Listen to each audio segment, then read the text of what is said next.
2011 की जनगणना के अनुसार उत्तर प्रदेश की कुल जनसंख्या 19,98,12,341 यानी तकरीबन 20 करोड़ के आसपास है। लेकिन इनमें अनुसूचित जनजाति के लोगों की संख्या मात्र 11,34,273 है, जो कि कुल जनसंख्या का मात्र 0.06% ही है। इन आंकड़ों के अनुसार उत्तर प्रदेश की जनसंख्या में एसटी कैटेगरी यानी अनुसूचित जनजाति के लोगों की भागीदारी नाम मात्र की ही है। लेकिन फिर भी उत्तर प्रदेश में कई प्रकार की जनजातियां निवास करती हैं। आइए इस वीडियो में गहनता से इन जनजातियों के बारे में जानने का प्रयास करते हैं। उत्तर प्रदेश की सबसे प्रमुख व सबसे बड़ी जनजाति है गोंड। 2011 की जनगणना के अनुसार गोंड जनजाति में 5,69,035 लोग थे। ये जनजाति महाराजगंज, बस्ती, गोरखपुर, देवरिया, मऊ, जौनपुर, आजमगढ़ और सोनभद्र जैसे पूर्वी उत्तर प्रदेश के जिलों में पाई जाती है। गोंड लोग ऑस्ट्रेलॉइड और द्रविड़ जनजाति के लोग होते हैं। इसी कड़ी में अगला नाम आता है थारू जनजाति का। थारू उत्तर प्रदेश की प्रमुख जनजातियों में से एक है।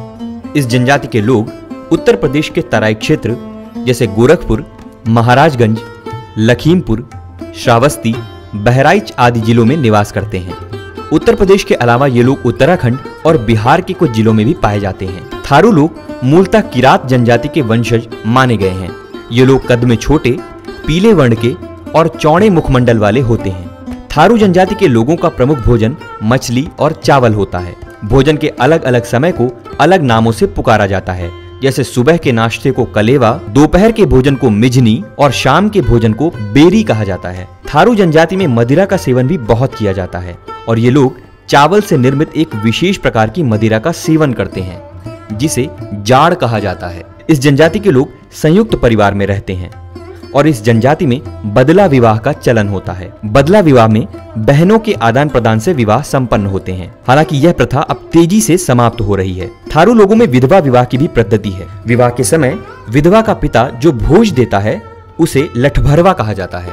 थारू लोग हिंदू देवी देवताओं की ही पूजा करते हैं। इनमें महादेव, भैरव और काली आदि इनके प्रमुख आराध्य होते हैं। थारू लोग जादू टोना पर भी विश्वास करते हैं और दीपावली का पर्व ये एक शोक की तरह मनाते हैं। ये लोग पीपल के वृक्ष और गाय की भी पूजा करते हैं और होली के पर्व पर स्त्री पुरुष सभी मदिरा पान करते हैं। थारू जनजाति को शिक्षित करने के लिए लखीमपुर खीरी में एक महाविद्यालय की स्थापना भी की गई है।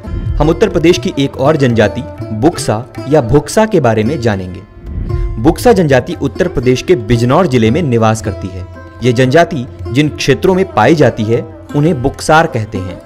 बुक्सा जनजाति के लोग कद में छोटे और मध्यम व चौड़ी मुखाकृति वाले होते हैं। इनकी नाक प्रायः चपटी होती है और दिखने में इनकी समानता मंगोलॉइड जैसी होती है।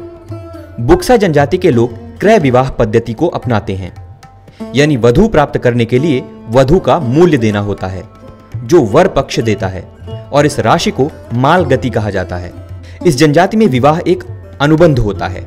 बुक्सा लोगों में विधवा विवाह और बहुपत्नी विवाह प्रचलित है और रक्त संबंध में विवाह वर्जित होता है। इस जनजाति में लोग मुख्यतया कृषि पर ही आश्रित रहते हैं। इस जनजाति में शादी, विवाह, तलाक और लेन देन के मामले आपसी पंचायत में ही निपटाए जाते हैं। बुक्सा जनजाति में चामुंडा देवी की पूजा प्रमुखता से की जाती है। इसी कड़ी में अगला नाम आता है खरवार जनजाति का। खरवार उत्तर प्रदेश के मिर्जापुर, सोनभद्र, देवरिया, बलिया और चंदौली जिलों में पाए जाते हैं। इस जनजाति के लोग खासकर पुरुष शरीर में बलिष्ठ होते हैं और इनकी स्त्रियां भी कद काठी में पुरुषों की भांति ही बलिष्ठ और बहादुर होती हैं।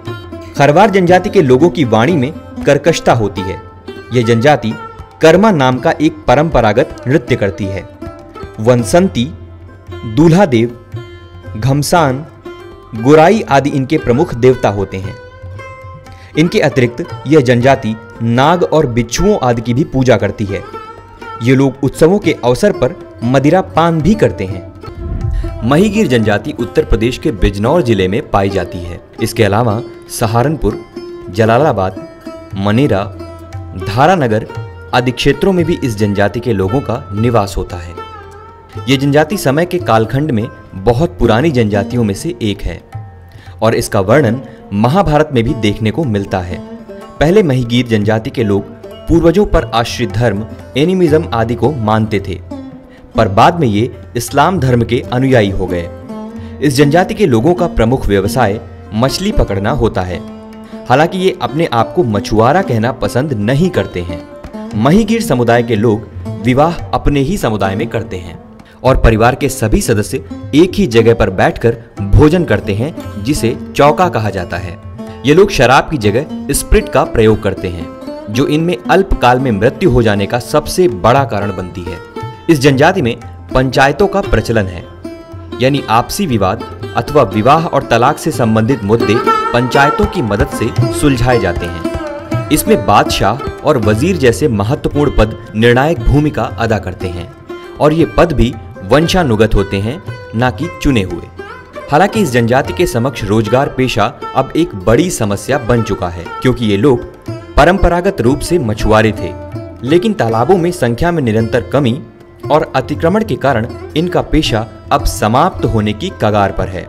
आर्थिक स्थिति खराब होने के कारण ये लोग अब शहर की तरफ कूच करने को मजबूर हैं, जहां ये मलिन बस्तियों में झुग्गी झोपड़ी रखकर एक निकृष्ट जीवन जीने को विवश हैं। अब इनके पास अपना पेट भरने के लिए मजबूरी करना, रिक्शा खींचना और कबाड़ कचरा बीनना ही इनका रोजगार बचा है। अशिक्षा और जागरूकता का घोर अभाव होने के कारण ये लोग किसी अन्य काम को करने के लिए दक्ष नहीं बचे हैं। हमारे आज के वीडियो में बस इतना ही। मिलते हैं अगले वीडियो में एक नए टॉपिक के साथ।